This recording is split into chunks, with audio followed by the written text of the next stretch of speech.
Hey Dahi, hi Niamoy. Well, I hope you have been enjoying your day so far. It's been a little bit of a long night. We had training today, so your sisters were at the gym. Your older sister was flirting and not realizing she was flirting. With the guy we call Pink Gloves because he wore pink gloves. I think he's adorable. But yeah, it's always fun times training them, watching your sister get thrown around. It's good for my morale. Especially nowadays. We miss you a lot. But More than life itself. so we're going to continue our Tales of King Arthur. So once again, we're reading the Tales of King Arthur by James Riordan. Let's see. This story is called Tristram and Isolda. Isolda? Let's see. Oh man, I can't even read that. So, Isolda? Isolda? It's I don't know. It's kind of hard to pronounce. Isolda. Isolda. Strange name, but they're British. What can we say? All right. So let's begin. For some time after King Arthur had made his court at Camelot, three places at the Round Table remained unoccupied. One place was the seat Perilous kept at Merlin's command for the best knight of all. No man dared approach it, but Arthur hoped that two brave knights might appear who would be found worthy to sit in the other empty places. One day, Arthur spoke to Merlin about the two empty seats, asking his opinion. "There is a knight in Cornwall," Merlin said, "who has jousted with several knights from your court and beaten them all. His skill and chivalry are much spoken of throughout the realm. His name is Tristram of Lyons. Then we shall send for this bold knight," said King Arthur, "and see whether he is fit to occupy one of the two empty seats of honor." As they were conversing, a minstrel with a harp came into the hall. He was dressed in dusty, tattered clothes, though he was of a proud and noble bearing.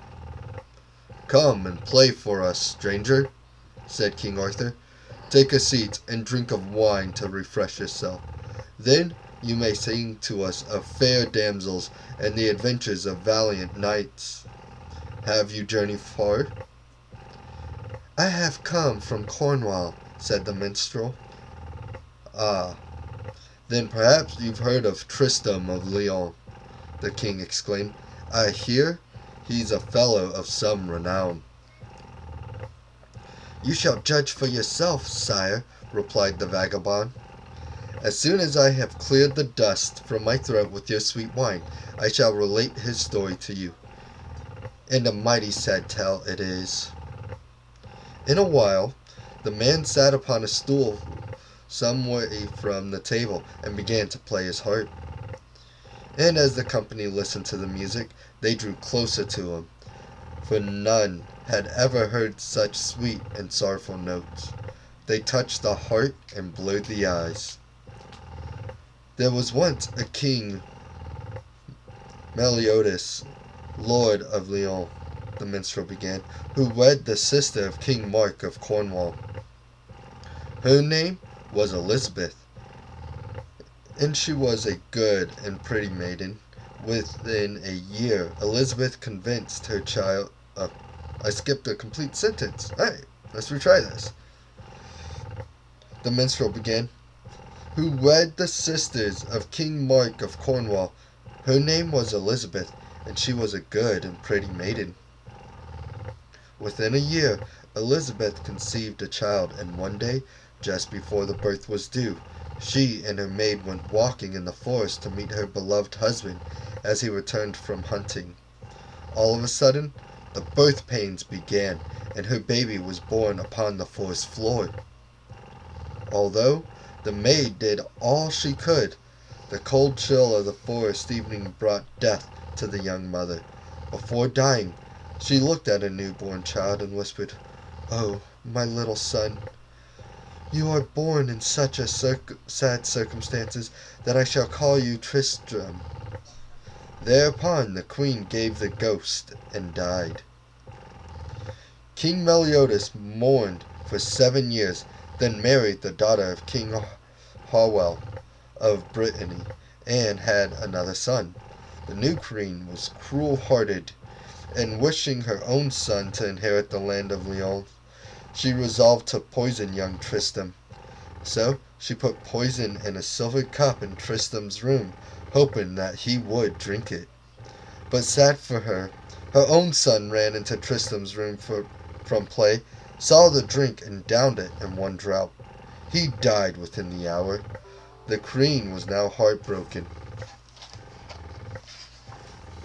and filled with hatred for the innocent Tristram. This is a picture of the minstrel with his harp as he came into the hall.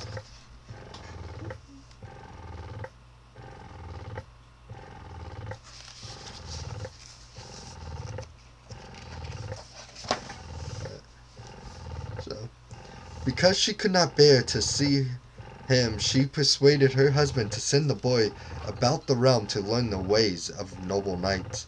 Thus, with his squire Governal, the young Tristram wandered across France and Britain, learning foreign tongues, new skills with sword and lance, and the arts of music and poetry. By the time he was 18, he was strong and skilled, and a most accomplished harpist. One time, while he was staying at the castle of his uncle, King Mark of Cornwall, a messenger arrived from Ireland, from the great King Agwisance. I completely butchered that. It's Agwisance.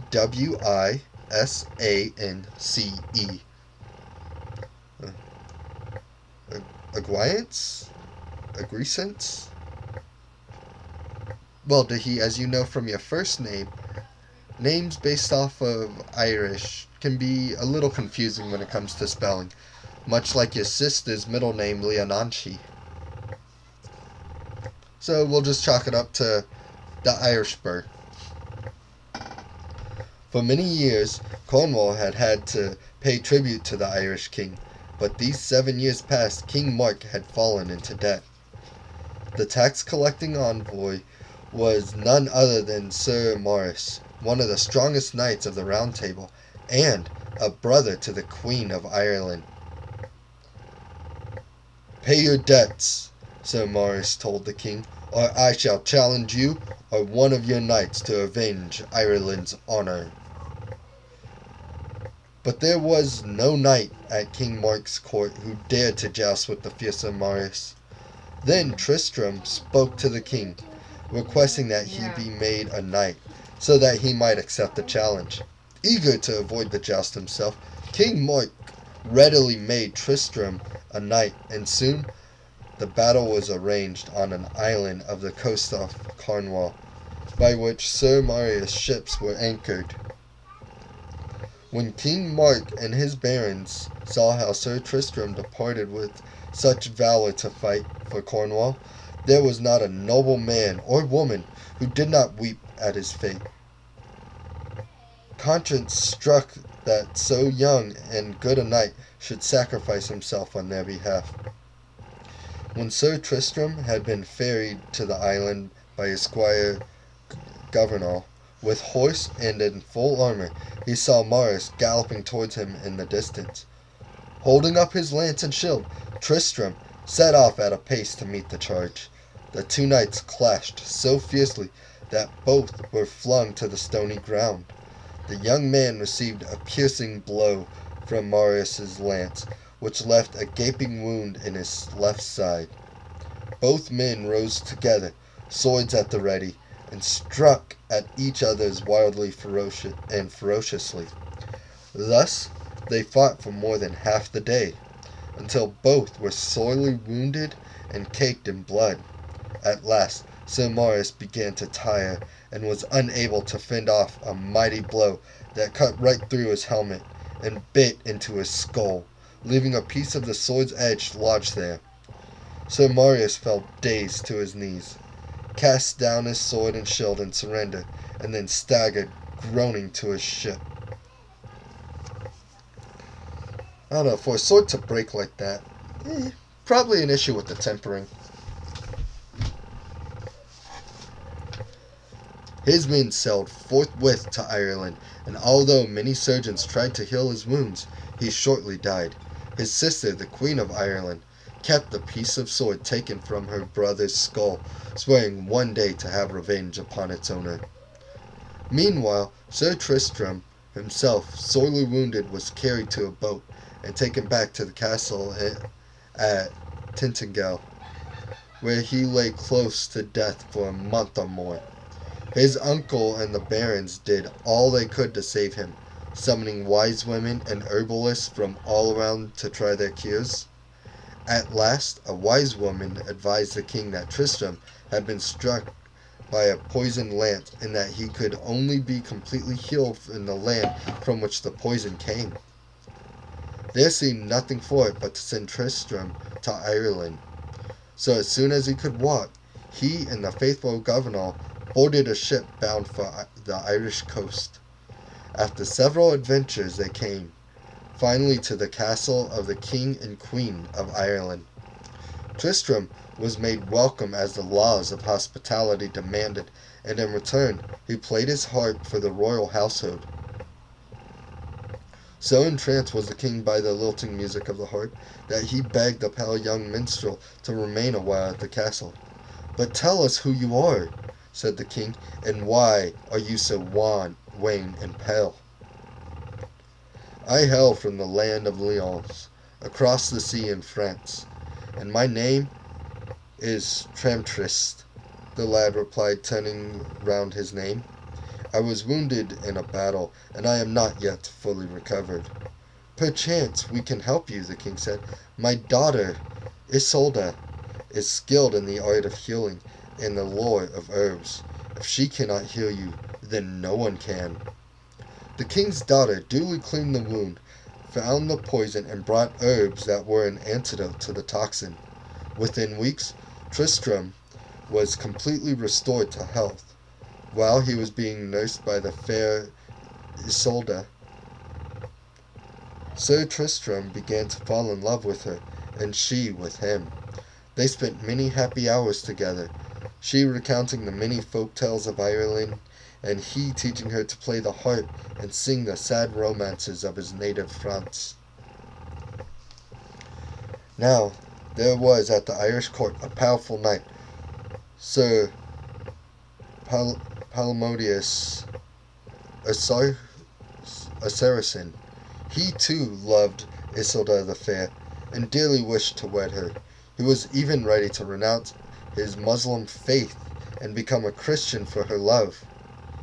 So Palmodius had brought with him from Jerusalem many precious gifts, which he promised to the Irish king, if only he would give his agreement to the betrothal. At last the king pledged that if Sir Palmodius could emerge victor from a jousting tournament, he might wed his daughter.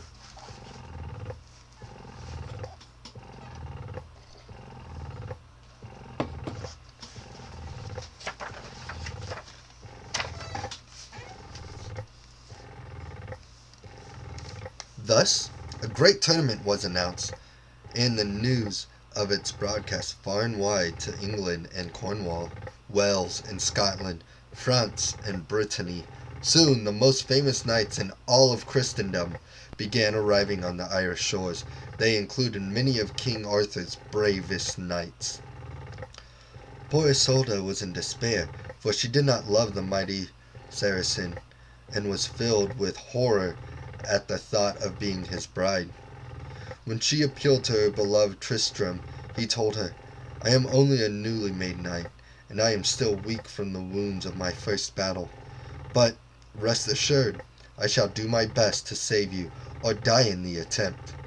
Perhaps a horse and armor for me, but tell no one of my intention to joust, lest they try to stop me." Isolda was filled with hope and eagerly carried out Tristram's instructions.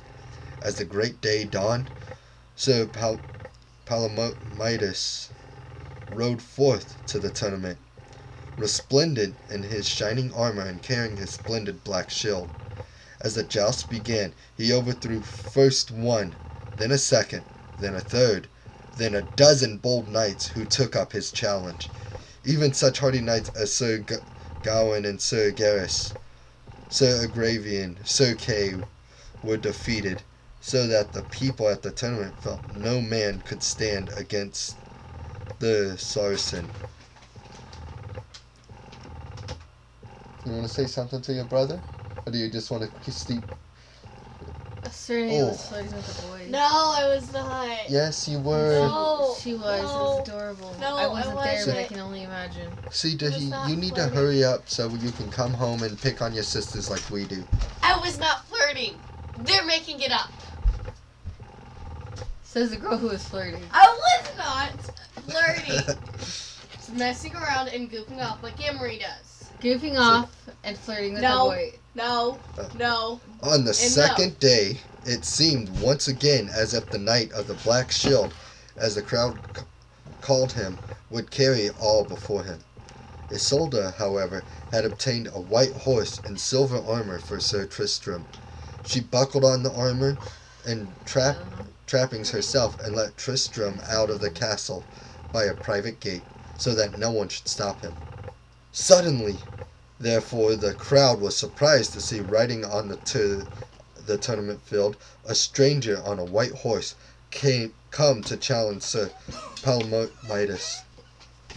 The two knights, one in black and one in silver, charged towards each other at full tilt, and when the dust from the thundering hooves had cleared and the horses had passed, the crowd was amazed to see Sir Palomides lying bruised and groaning on the ground. The fair Isolda was so happy that tears of joy coursed down her lovely cheeks. Sir Tristram made his fallen rival promise that he would bother the Lady Isolda no more, and that he would bear no weapons or armor for a year. In his shame, the once proud Saracen cut off his armor there and then and left it lying on the battlefield. Yeah, 2.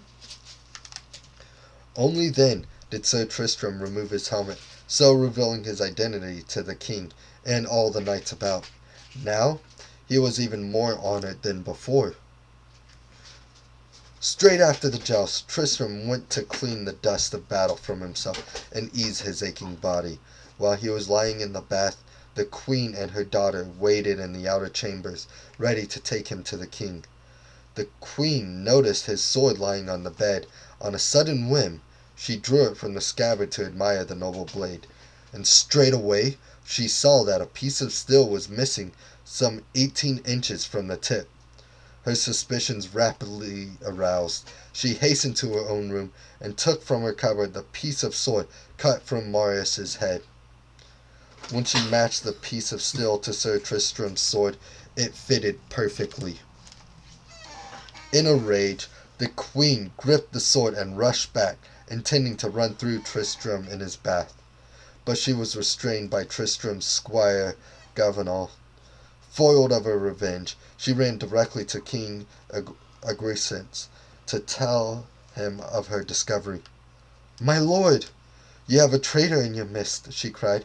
"Sir Tramtrist is none other than the treacherous knight who killed my dear brother Sir Marius." The king's heart was heavy, for he much loved the brave knight. Summoning Tristram to him, he told him of the accusation.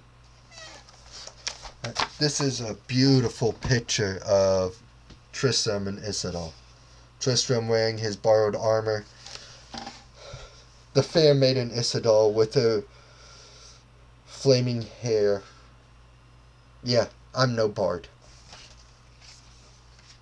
but I can play a pretty good one in D&D.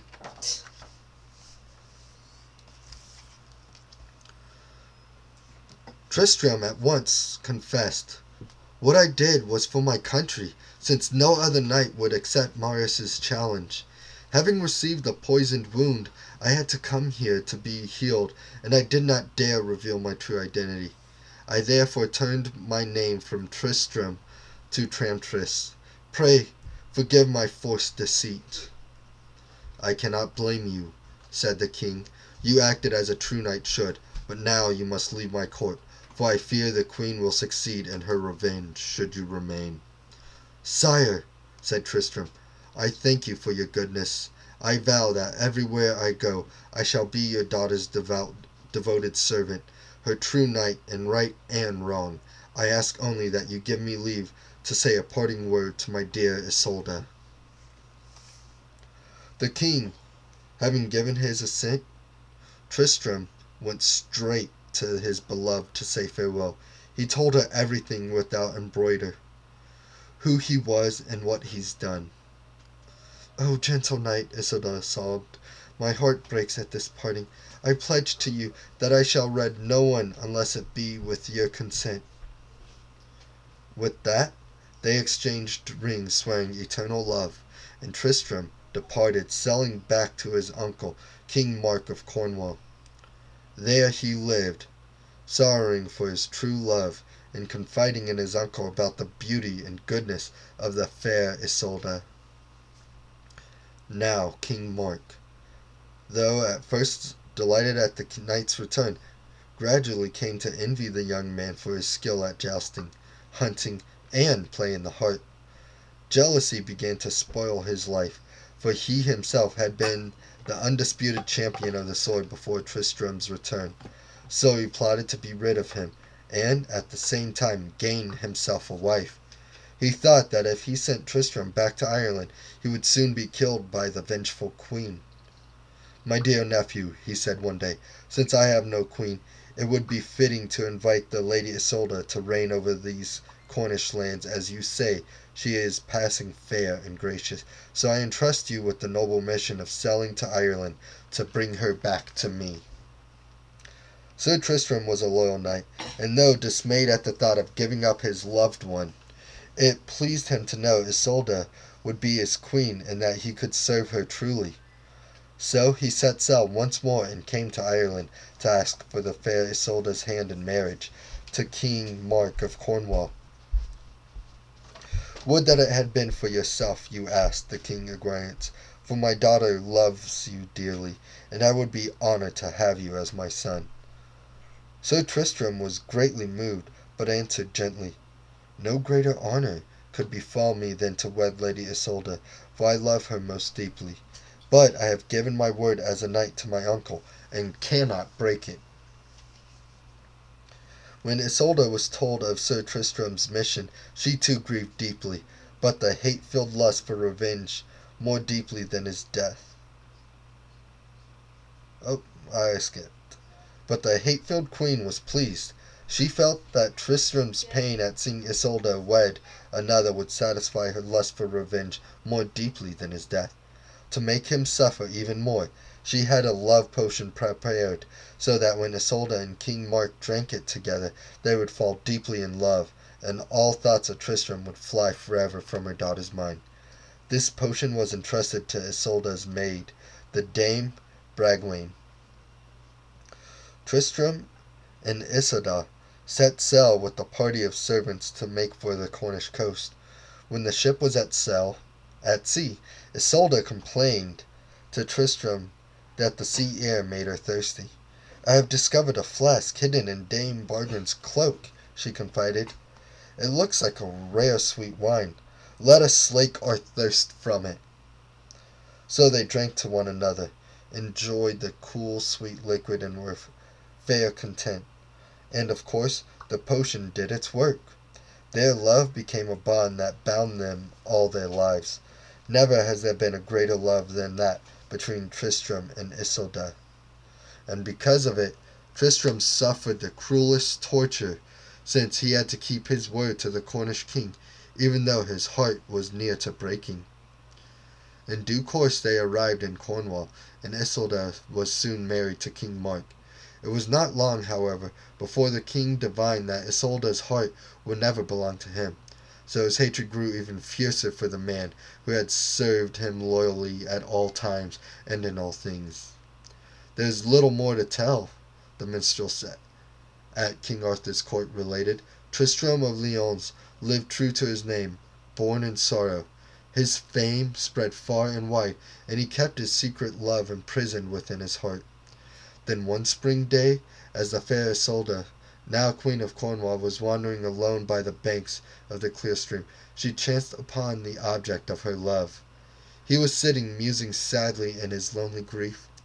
That fateful encounter was followed by another, then many more, and both Tristram and Isolda broke their vows of honor and obedience. But do not judge them too harshly, for the love charm was upon them." This is a picture of when Tristram and Isolda were sailing towards the Cornish coast.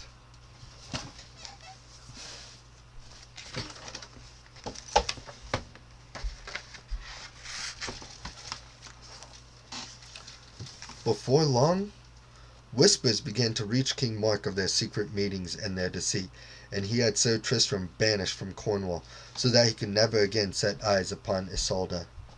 Thus he wanders now through all the land of Logres, singing mournful songs to his heart and playing the part of a wandering minstrel. The singer was silent, and a great stillness fell upon the ensemble's guests at Camelot. Many a knight and ladies had concealed their eyes, their faces in their hands, as telltale tears ran between their fingers. Then spoke King Arthur in a trembling voice. "Minstrel, how is it that you know so much about Sir Tristram?" The handsome young man gave a sad smile as he stood up from his stool and stooped forward towards the king. He was tall and strong and proud, and spoke softly so that all present had to strain to catch his words. "You see, King Arthur," the minstrel said, "I know the tale as well as a man knows his fate, for I am the man born in sorrow, Sir Tristram."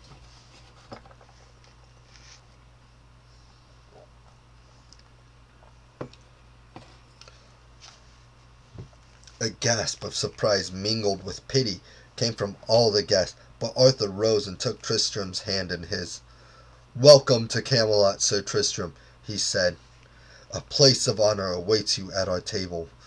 Merlin, our wise counselor, told us of your coming, and bade us keep a seat for you. See, even now your name appears in letters of gold upon your chair." And so it was. Sir Tristram joined the noble fellowship of knights, and henceforth turned his sword to meeting the high ideals of the Round Table, taking his place each Whitsuntide with all of the other knights. Despite his many adventures and the good companionship of his fellow knights, however, Tristram's heart mourned still for his beloved Isolda. Thinking to help him overcome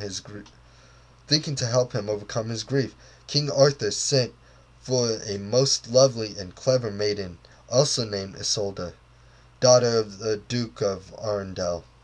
This Isolda of the Fair Hand, as she was known, loved Sir Tristram dearly, and he consented to the marriage. To all appearance he was a true and faithful husband to her, and had put all his thoughts of the Queen of Cornwall from his mind. Or so it seemed. For as the years went by, Sir Tristram became more and more reckless in battle, evidently caring little whether he lived or died. Then one day he received a wound that would not be cured by leeches or the usual remedies.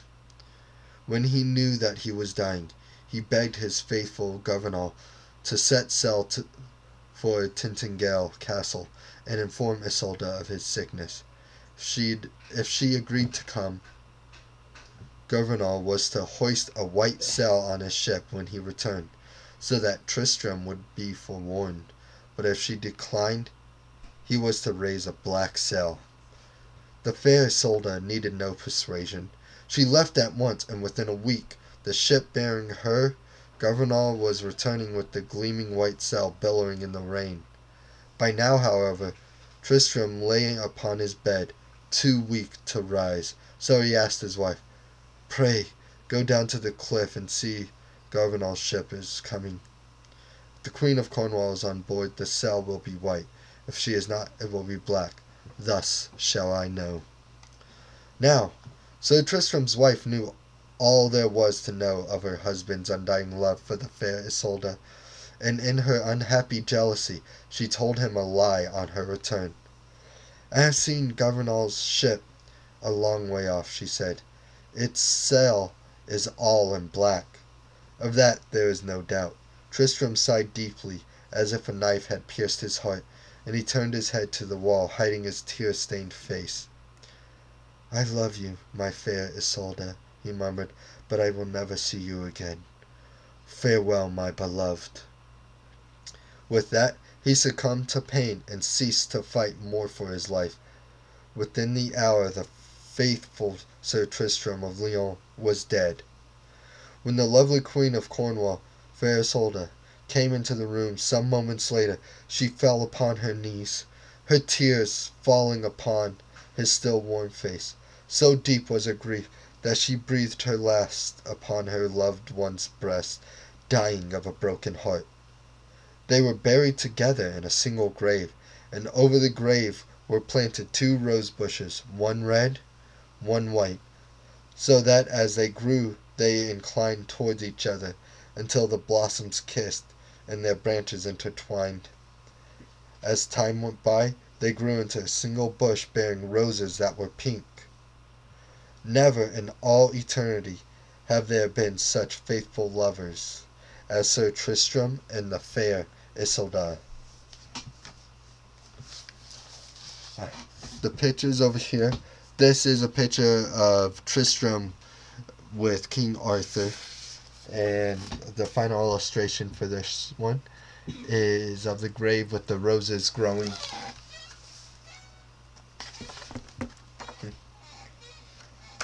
I hope you enjoyed that story. I enjoyed it pretty well. We miss you, Dahi, so much. Sorry we can't be there right now, but I hope these stories help you. Nearmore, your cousins really cannot wait until they can meet you, so you have to do your best to convince your mom to come visit us. Yeah, Alyssa, you said you'd come visit us. I'm still waiting. And as for anyone else who's listening to this, I want to thank you for taking the time. I hope you enjoyed the story. Once again, that was a story out of the Tales of King Arthur, written by James Riordan and illustrated by Victor Ambrose. Up until this point, we have read 6 of the stories. We are halfway through with the book. I hope you enjoyed it, and feel free to like if you can. If you have any suggestions of books that I should read, feel free to leave them in the comments. Thank you, Dahi. Love you. Good night. And I hope all is well. Until next time.